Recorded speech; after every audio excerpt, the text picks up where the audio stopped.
Here we go. We need masks. You I was do not just, need to listen, mask. listen, David, I was just gonna say, I had this idea.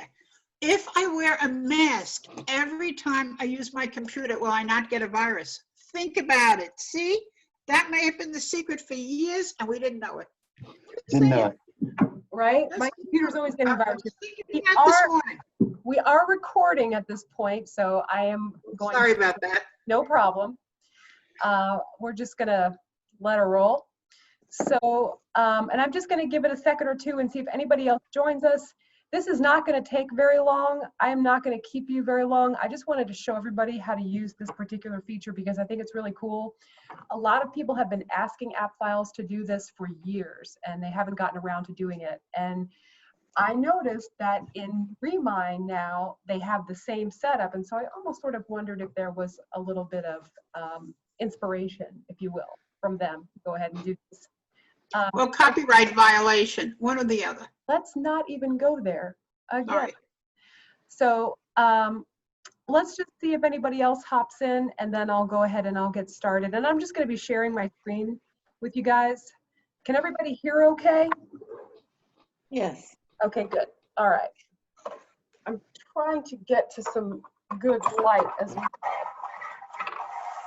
There we go. That's a little better. Okay.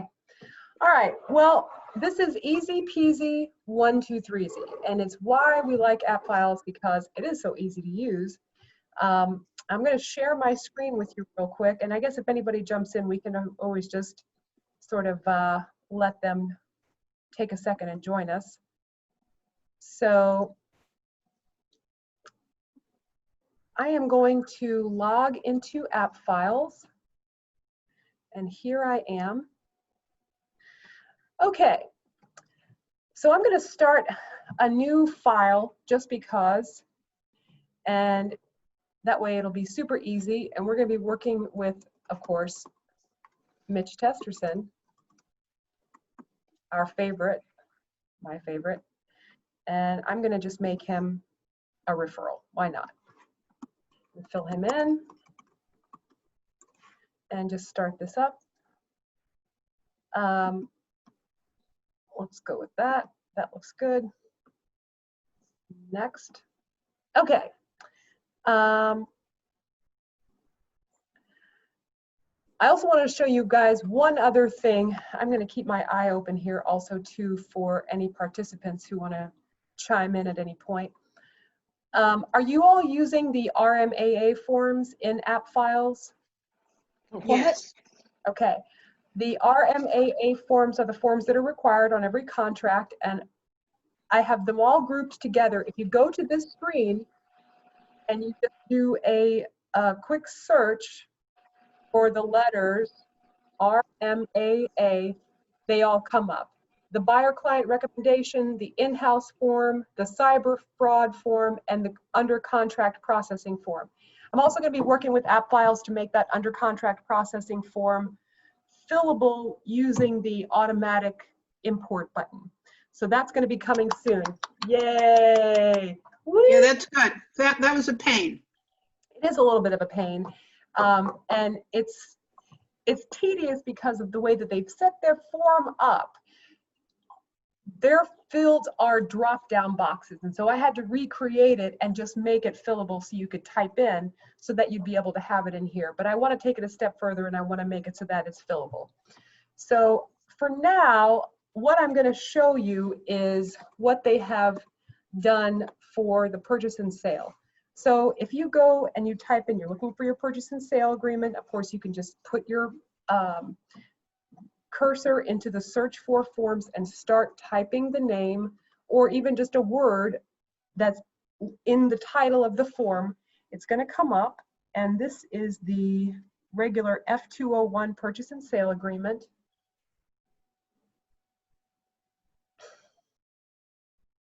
And I'm going to add it.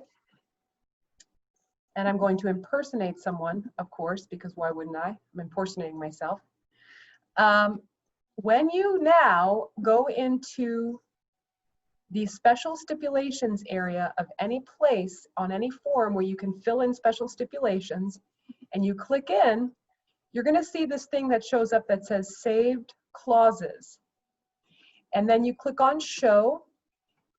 Ta-da! All of the GAR forms clauses are already in here.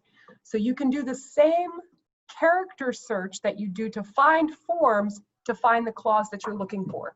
So let's say that you're looking for the low flow plumbing disclosure for DeKalb, and you want to put that in there. Plumbing fixtures required compliance, or appliances and systems in good working order. You can use this to do little character searches. Again, if you have an inspection that comes back and you want to ask for certain things, try even typing in some of the keywords, because they've got a lot of this already even in there. And the nice thing is that once you add it in, so like for instance, I'm going to add in the one about the plumbing fixtures, and you can pick where you want to put it. You can put it at the beginning. If you're adding multiples and you want them to go in a certain order, you can put them at the beginning, you can put them at the end. You can also copy it to your clipboard so that you have just the characters, and then you could go into a Word document, or you could go into your notepad or something like that and modify it in the way that you want to modify it, copy it, and put it back in. But for the ease of just working on it, let's go ahead and we're just going to put in that we're going to insert it at the beginning. And it puts all of the characters right into your special stipulations box. If you have a situation where you feel like you're going to have to add more stipulations than you suspect you may have room, when you add your purchase and sale in, go ahead and add that additional special stipulations page. You check the little checkbox down here, and it's going to add to that page as well. They've made it so that you can put them in here, or you can also put them in on that additional page. So then, Alexis, you can edit this, correct? I'm getting to that point. Yes, you All right. can. That's quite all right. Oh, let's admit David, and we'll go back to the beginning. Hey, David. You there? Hi. I am going to just step back a few steps just to show you, because we're just into where you add these forms in. So what I've done at this point is I've added a purchase and sale agreement into my test app file. And if you go to the section where the special stipulations paragraph can be modified, all you're going to do is once you click into this box, okay, you're going to see a bar that comes up at the top that says saved clauses. And when you click on show, you're going to have all of the GAR forms catalog of clauses for special stipulations pre-populate. And the way that you're going to find the one that you're looking for is you can start to type in keywords just in the same way that you would do if you were looking for a specific form. So I'm going to look for, like I did before, one that has to do with plumbing. I've just started typing the word, and the plumbing fixture one comes up. I had just gotten to this point where you can either insert it at the beginning. If you're going to put multiple clauses, you can pick where you want it. You can put it at the beginning. You can add it to the end of the list of clauses, and you can sort of use that to put them in an order that's going to make sense and in an order that is the best for you to be able to present it in a in a precise way. So for our purposes today, because I only have the one that I'm going to add, I'm going to go ahead and I'm going to insert at the beginning, which is the first option. And once it's in there, these are just characters, and they are editable. And you'll see that I've got a little blinking cursor right here. So what I can do is go back and delete the blank, and it's likely that it will be DeKalb County. And you just want to read through the language like you would anytime you add a clause, and make sure that you are putting in the right parameters and making sure that you add whatever's pertinent to the contract. But you can add any of the, and you can, once this is added, you click on Save Changes, and if you want to put another one, click it again. Your saved clauses comes back up. Your cursor should be at the bottom here. You click Show, and let's add another one. Let's say that we are also have the attorney holding the earnest money, or there's something special with earnest money, let's even just say. I'm going to start typing the word earnest, and anything having to do with the earnest money is going to show up because it's looking for those matching characters, the ones that I've typed in. So let's say that if they don't fix this, by gum, we are not giving that money back. So we'll put in this earnest money converted to a non-refundable deposit. And I think this is important. So maybe I would want to put it at the beginning in front of my other clause. I could put insert at the beginning. Typically, you want to go ahead and just click insert at end, and it's going to add that in there. And some of these clauses are already fully formed, and you don't have to change the language, but you certainly could. And then at that point, let's also say that you have something that's very simple that you want to add. You don't have to use the add clause button. You can even just go in and after these are added in, begin to type. Seller also agrees to at the seller's expense, blah. And before closing. And before closing with some sort of ramification, right? So that's it. That's it in a nutshell. It's very easy to do. I just wanted you all to be aware that you don't have to go outside of, get out of appFiles, go into FMLS, pull that up, copy it, paste it, which was so tedious before, and or draft them yourself, which can be a little tricky and not necessarily a good idea. Now they're all in there, they're all stored, and all you have to do is click into that box, select the one that you want, and searching for it is easy as long as you start to type whatever is pertinent, whether it's something to do with earnest money, something to do with an inspection report. Type a keyword and see what comes up. And if you don't find what you're looking for, try some different keywords until you find the stipulation that really is what it is that you want to add in. Alexis, can I ask you a question? Yeah. As I'm looking at some of these things, for example, the one with the decab plumbing that you used, it's kind of likely you might not have that in your special stipulations. But when you go to write your amendment to address concerns, you might want some of that verbiage. Is there a way to get into those clauses except from that special Stips page? I'm so glad that you asked. So let's try that as well. So you said, what form potentially might you want to amendment to address concerns with the property. Okay. So let's see, we've got the amendment to address concerns with the property, and let's use the 2020 because why the heck not? Hey, why not, right? And I'm impersonating myself again. That's good. Okay, so now, again, I have a place where I can specifically talk about concerns. If I click into it, my clause bar comes up again. So what they've tried to do is they have tried to make this function work any place where you might possibly want to use pre-existing clause. So whether you're in this form, the purchase and sale, your buyer brokerage agreement where you have a place where you can add text, if you can add a narrative, if you can add text and you can describe a situation or you can make a stipulation, you should be able to click in and then look at the top and see the saved clauses bar come up, and then you click on show. appFiles is based in Florida. We call them stipulations. They call them clauses. And so that's why it says saved clauses. But just know that that's what it is that you're looking for. Good. I almost think that's more helpful. Which part? You know, the fact that you can put it into the amendment to address concerns. Sure. Because very often you don't want to say this stuff. You don't want to tell them right up front, hey, you're fixing that plumbing.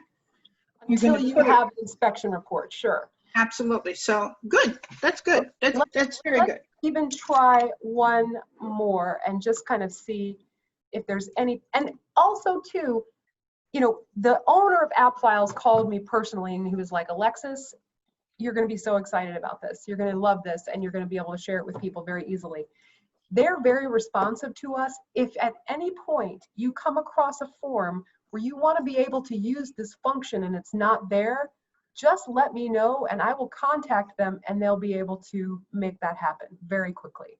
So it's going to be a matter of just getting in and utilizing forms and figuring out, like, where is there a gap? Is there a place where this should be that it's not occurring? I'm going to try one more just to sort of, again, confirm. Oh, here's Michelle. Hey, Michelle.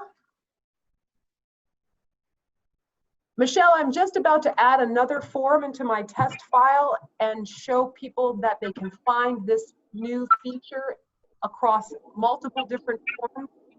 We're going to add a buyer brokerage agreement, and just I'm going to type in the word buyer, and I'm going to see an exclusive buyer brokerage agreement someplace. Am I blind? Let's try this. Look for broker. Exclusive buyer brokerage agreement. Okay. Michelle likes to learn on the go. I have lots of respect for that. I just left the closing, I'm sorry. No problem. Good for you. Thank you for tuning in. Never be sorry. Never be sorry for leaving a closing unless you leave early. Without a check. Right? With tears in your eyes. Coming. So again, here I am in the buyer brokerage agreement, Michelle, and I have a section where special stipulations are applicable. And I can go in here, and as soon as I click into special stipulations, boom, across the top I get a bar that says saved clauses. And if I click on the little blue button at the end that says show, all of the GAR form clauses are going to show up, and all you have to do is start typing in some little keywords like you would if you were searching for a form. And in this case, you're going to look for something that has to do with the buyer, I'm assuming. So let's even look for the word buyer. And what the other nice thing that they've done, this is kind of cool, is they have subdivided them by section. So these are ones that have to do with agency. These are clauses that have to do with agriculture and land. These are the due diligence and the inspection clauses that come up. And so that, by sectioning those out, it kind of helps you also too to put your eyes quickly on the one that you're looking for. So if you can go in here and look for something that has to do with agency, maybe it is material relationship disclosure. That might be something that you would add to a buyer brokerage agreement. And what happens is when it adds in the boilerplate language, any place where there is a blank, you can modify. And you can modify the whole thing. If there's only a portion of it that you need, you can delete it that does not pertain. I don't think you used to be able to do that even in the FMLS program. I think when you copied it, you can copy it and you can put information in the existing blank. But you makes it much more useful. It does. It really does. All parties acknowledge that God is a real estate agent and has the following material relationship. You take these little brackets and put an X in it if you want to. You could even just, for the sake of clarity, delete that all out. Relationship with the buyer and take the rest of it out. Because again, this is for buyer brokerage, blah, blah, blah. So all parties agree that agent is a real estate agent under the law of Georgia and has a close particular relationship with the buyer. The buyer is my son, period. You can modify it however makes sense for you and however's going to suit your needs. And then you can just go down here and click Save Changes. Other cool thing is you can add multiple clauses in by clicking it again.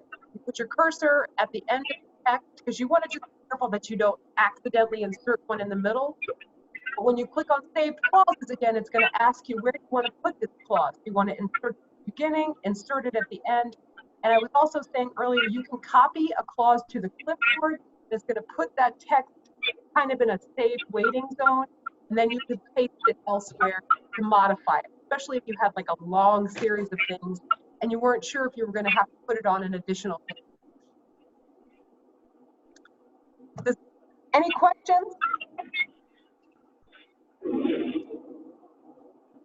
That's the quick version. It's not complicated. It's not going to take a ton of, you know, let's see, I'm going to stop sharing my screen.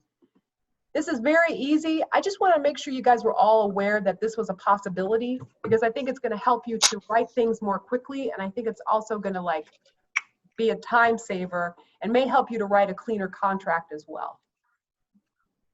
Thank you. You're welcome. Any questions? Well, yeah, do we have other questions we can ask? Yeah.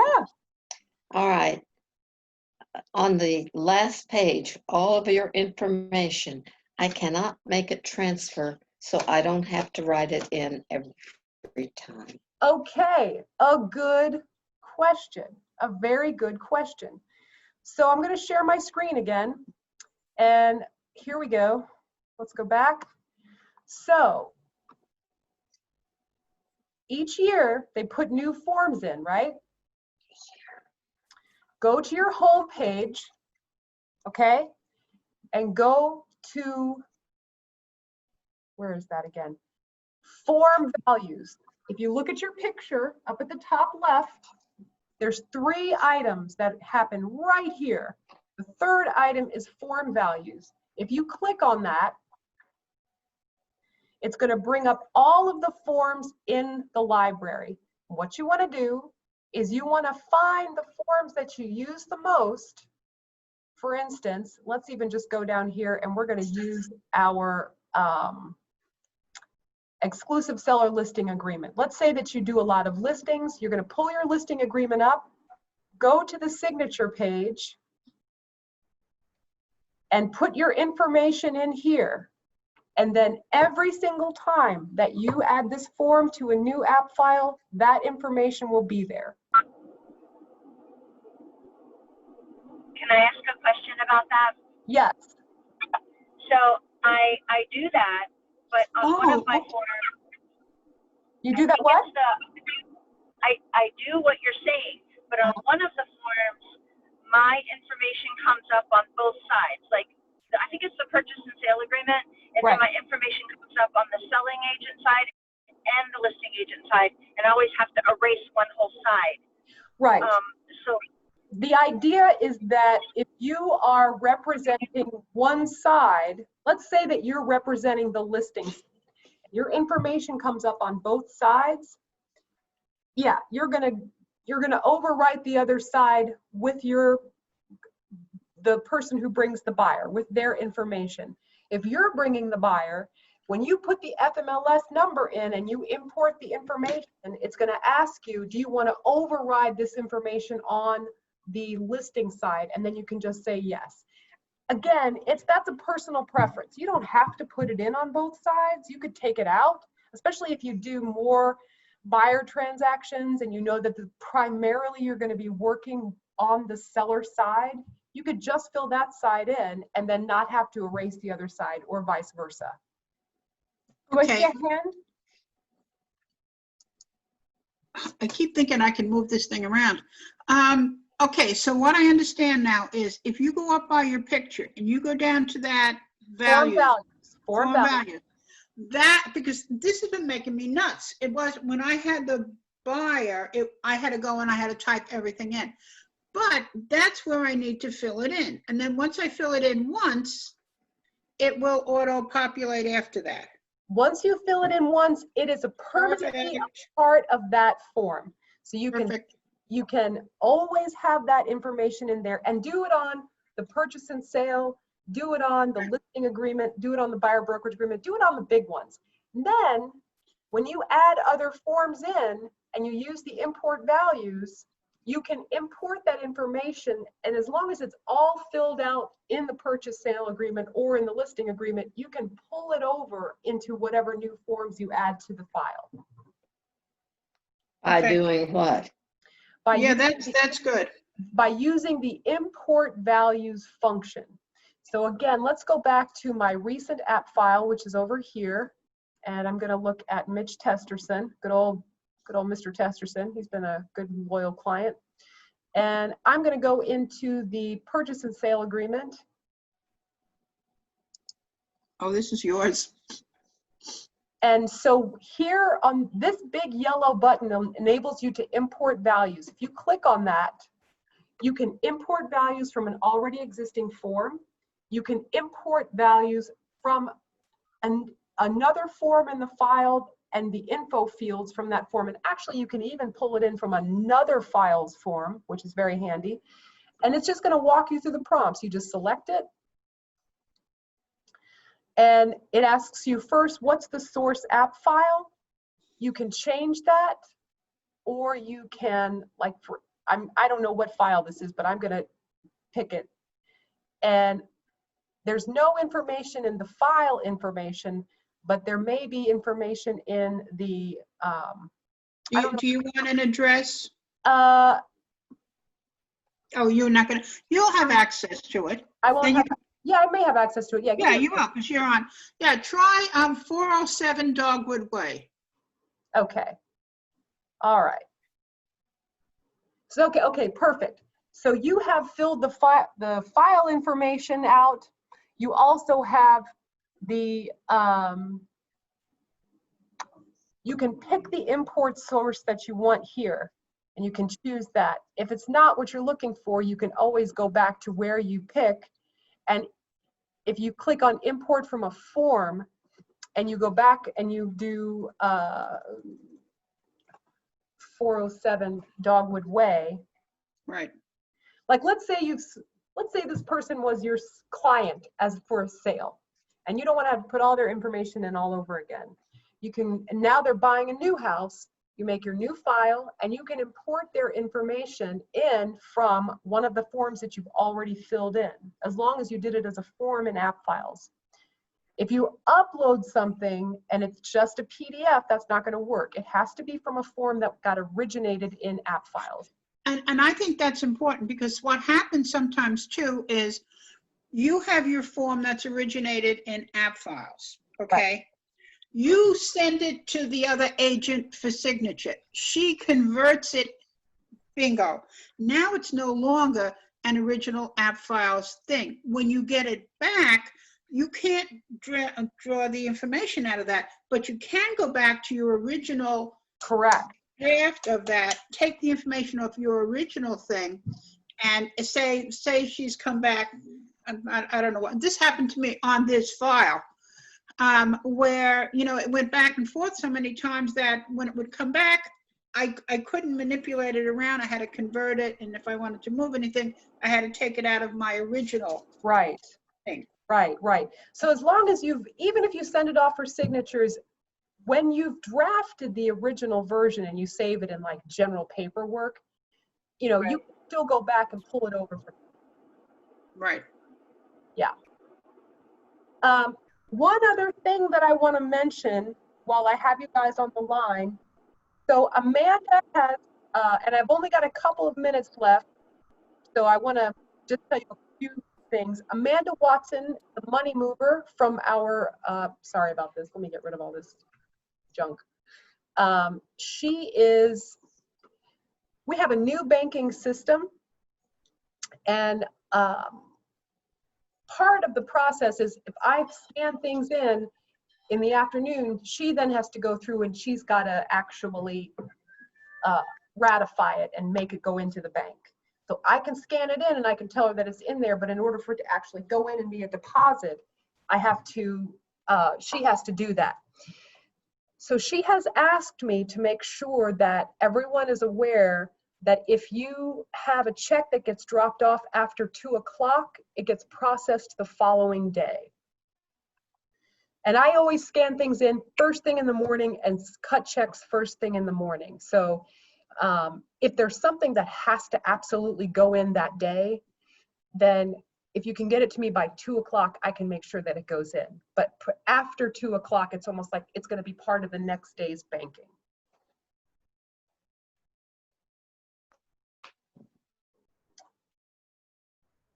I can see you're all so excited about that. I know I am too. Any other questions about anything, appFiles or Remine or any other, I mean, hey, what the heck, we've got 10 minutes. I think we can. Go back, can you pull the app file thing there that we could look at it, that we can? Hold on a second, let me share with you. Okay. I love that the boys just like, sayonara, I'm out. They leave. Michelle, did you just pull into the parking lot with a check? No, my sellers had to sign early, so they had to have a drive up to the parking lot closing, so I sat outside and sweated for the closing, and I'm then so sorry. the check will come a couple days later. Okay, So well, I pulled into my driveway. perfect, I'm good. perfect. All right, I'm going to share again with you so you can look at this. What was your question? Just that we could look at it, see if, it seems to me I had another question, but I can't remember what it was.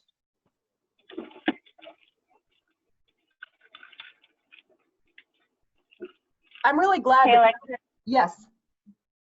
so you were showing Nancy how to import stuff Yeah. from appFiles, but the only thing that I just wanted to make sure Nancy knows how to import from FMLS number, because that's like I love that feature so much, but you never got down to that one. I have Right. not You know how to quite do- gotten there. Yeah. Do you do that, Nancy? No. Okay. Okay, this you need to know. That'll This is save her. absolutely you Yeah. need to know. This is really critical, and I am glad that you all have mentioned this. So I'm going to pull him back up again, and let's say that he is. Does anybody have an FMLS number super handy?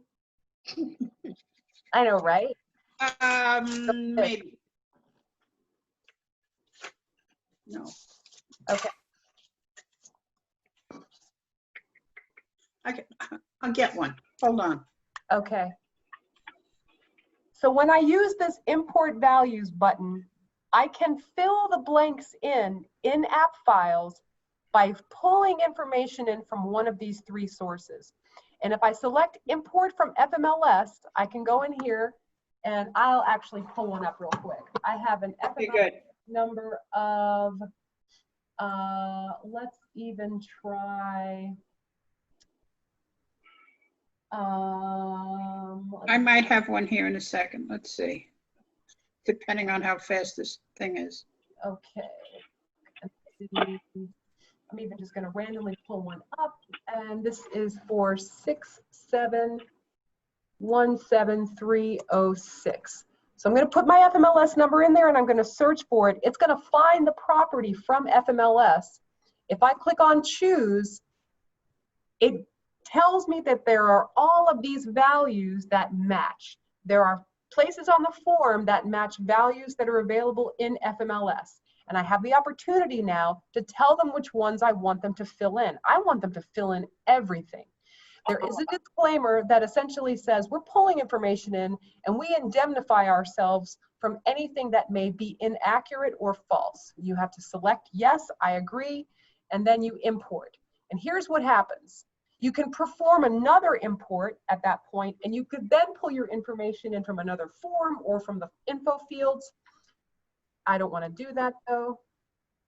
Did you show how it goes when you put it like into pull that into there?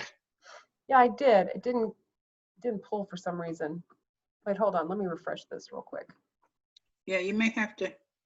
Let me see here. I might have to do it again. No, there it is. It just, You see how all the information went there on the contract that you're writing? the address, who the listing brokerage side is, and this is the other thing that's cool. Because I imported it, it's going to put in any information for that listing brokerage firm and listing agent on the other side. And then all you have to do is have this side filled in. But you can now go up to that personal values thing and it'll put your stuff in, right? Well, you want to do that first. Yeah. You want the form values to be filled in first, because then when you import the form, your side is already filled in. And if you have both sides filled in, when you import information from FMLS, it overrides, you have the option to tell it, yes, I want it to override. Yeah. Gotcha. Good question. Anything else? Anybody have any other questions about anything? Cool. Well, I appreciate you guys. If you do want to have a refresher on any of this stuff, it doesn't take long. We can do a quick little session like this. It doesn't have to be the whole afternoon. And I'm glad to do it. So whatever's clever. Okay. Thank you. Thanks, Lex. Thanks so much. I'll talk to you soon. Bye. Bye. Okay, thank you. You're Thank welcome. you for that tip, Michelle. You're welcome. I hope it helps. That's a good tip. I like it. I All right, love I'll it. see you soon. Bye. Bye-bye.